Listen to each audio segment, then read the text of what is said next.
मणिपुर की अवालांड लोहाक्टनु मंगा तरा मोदी जाम छलकपने अब इम्फाल की लाखो निंथे मसा सिदा निंथे मसा मले कसादा लाइरमीना इमाना कोन बसे नु खुनसे मगा लवाटा मगा ले हाले सिंधु थिलमी सिंधु थिन बजारो अनवागी लेबाक सेना होली की लेबाक सेना थिनबिउ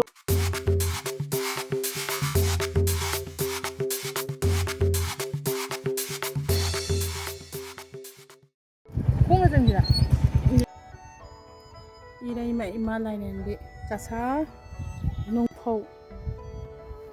इकुई कुइदना जिरबामदगी कसार चखिबा कसार खोंचर अमदा अखोइना नोंफौ फावरगा चटपगी लंबीगी ओइरोन थंगबदा लबुक मयाय सिदा मैतैगी ओइबा लाइसंग अमा लैबा थेंनबदगी हारिबा लाइसंसी उबदा पुकनिंग यामना नुंसीबा अमदी याम खोइरमनिंगबा पोखिबदगी अखोइना लंबी अदुदा खुदक्ता खंगौदबा प्लान लेतबा पोनी अदो अखोइ खुदक्ता लेपगा लाइसंग असिदा चंगजरगा ईश्वरगी थौगल फंगुसीना अखोइना खुदक्ता गारी अदु खमजरगा अखोइना मफुमसिदा चंगजै हाइरिबा लाइसंग असी उबदा यामना पुकनिंग नुंसीबा अमदी लमहांग असिदा लाइसंग असिना यामना फजबा सक्तम अमा अखोइ मैतैगी ओइबा याम फजबा सक्तम अमा उहनबसे उबदा अखोइ यामना पुकनिंग नुंसीबगा लोइनना लाइसंग से चंगुबा मतमदा पाखरबा लौपाकसिगी मयाइदा लैबता नदना तुरेलगी मपानसु ओइरमे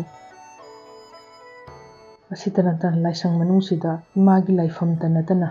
अतोपा लाइसंग अमसु थेंगरे हाइर मैमदो मैम वीडियो सि खथांग यिंगरसि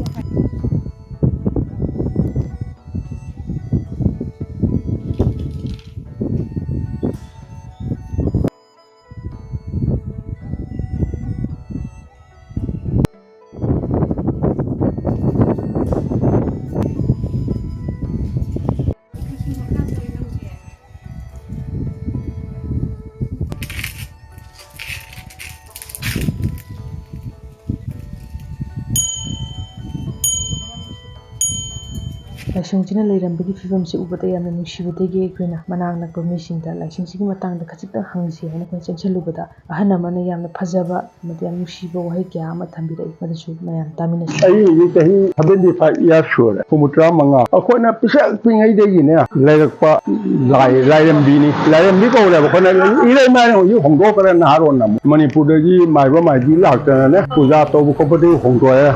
अदु हानदि इमा लाइरमबी ने हाइरमबी लाइरमबी ने कोले अखोइ लवाक्ता मा गारी बोंदा लैजना लाइरमबी ने कोनबा लवाक्ता अदुगा अखोइ सेगा सोकसादा लाइरमबी ना इमाना कोनबसे नुपीना कोनबसे अखोइ खुनसे मगा लवाक्ता मगा ले अदो अखोइ से अखोइना नु पिंगै देगे पुबोगै लेरिंगा दे पुथौय पुबोगैना महादेव मा पोरामी बास्तानीगी अना अदुगा लेराइ निंखाइना नक्ता ले ममंगदा हाइरमै पुबोगसेगी आई अवाला लेरे असिगा बास्तानी बोरागा निंखाइदो रे अदुगे चखैना माना महादेव सुमा पूजरकपने सुना महादेव थमिदो इरेमा अदो पुनबी नोय माइमा माइबी सिंगना पुनबी नोयना पुनद्रेबा तोंगाना म थमिरेबा महादेव नेना अदो माना थांगना पोरकपनेबा अहनदोना ने माइबा साबा अहनिदा पराका जावबा मगुन लेबा अहनि लाइग बाव पुना सनाबा ngamiमी अदो लेरकपने इरे मजा अखोइना पिंगै दे लेरमि लाइरमसे दो उनथिग इरे माइना थोले मगुनदी लेबा खुनजि माना कोले इपुदो दे गंधारी थवाइजम गंधारी सिंगना पुबोकने पराका जावबने खुंजिगी मम्मी की करी होई खुंजिने खोइ नुंफौ लेकायना अदोगे बंगालीगी कनोदा रजिस्ट्रेशन ददी बंगालना पानबनीना सिरिपार पार्ट 1 हाइना चले अदोगे मैतै मरोनदि अखोइ नुंफौ हाइना खुंदारकपने असे मणिपुरदगी लाक्पा हल्लमन जाबुम इपुथौ पुरेन मोइसे नु मणिपुरदगी ने अवालांड लोहाक्ता नु मंगा तरा मोइदगी चाउक्ता नु जाम छलकपने अब इम्फालगी मी कांफु ने इम्फालगी लाक्पा निंथे मसा सिदा निंथे मसा मले मोइसे इम्फाल दे लाक्पने अदो इरै माइना थोले अंत गुंदी मगुंदी कलेबा कनोनि लाइनि मसीगी निंगी बदा चप्पदने एक्सीडेंट तौबा जारो लंबी लंखांदा खुदोंग थिबा लेते अदे मांगोंदा थमोइ सिंना आई चाकरी म चंगजा गाना निंगी बदने निंगबा थुंगल इमासना थुंगल लेबा मगुल ले याबा थदी आइदि khoi khun mi se accident ra lawa so na sibam to yaudri adu mana kon ye kapte ye khun jawa ba ta do su ne mana ne sidagi maton da gi na a su maton mayang ta na phau chat la ga ne kapye ma he thil le sin lo sin taw le ha ja mana ima yang wa le du taw khu ba no khun da chahi da mu khoi ram mi da sajibu matung da khun da le mi khoi ram ma na mu khoi ram na adu je hu je ye ma na mu na ha ron na mu ko le ma ai ba ne ire ma ne anwa de karak pa ne do na ha ron do khara num lai kari hai ke te ke moi se moi na pu ba ni committee ge do yaw ba ni do moi na khali do khan do na no ima pu thau pu ba puren manipur gi imphal le la me ma ba mai di de moi na se de ire ma na thon ga da ba ni la rem bi se anwa de karak pa ni ma on da sindu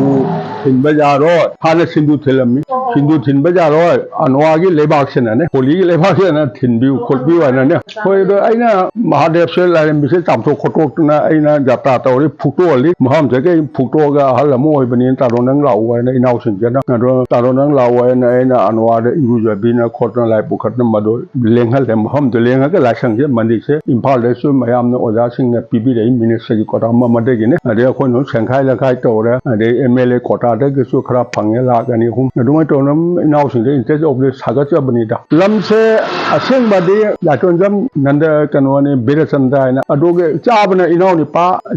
ima machin manaw ni se chubang ko bank manager odi unji di tai wa khipu da SBI ge bank manager wa ram hoina moina ka se wa mai lam ni do mana no secretary odi amazon president odi lam ji num hana 71 ge da emergency da dokhon cha bana bikha kundage na cha ba ja ro jang khai ni phu de cha ba ja ro ya na india gandhi gi ama thoki bdo aduga khuraw jan cha ba khosam da do ge khura se na moina hando khara moina leja bane hoje committee na haron committee na pura program da ne na haron committee na nu pu hal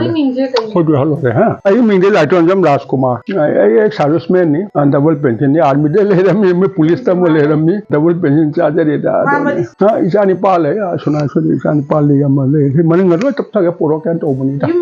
dukano ni ju sa ba de lam se na ko na leja ba ai ga ma de ni ja da na ne do na so no hok gok che ga na da na siri se lam bi cha pham nei ta ba a manu ga yi gum ni da to ga sidal lai ba no ngai ga da ra lam bi lam thong do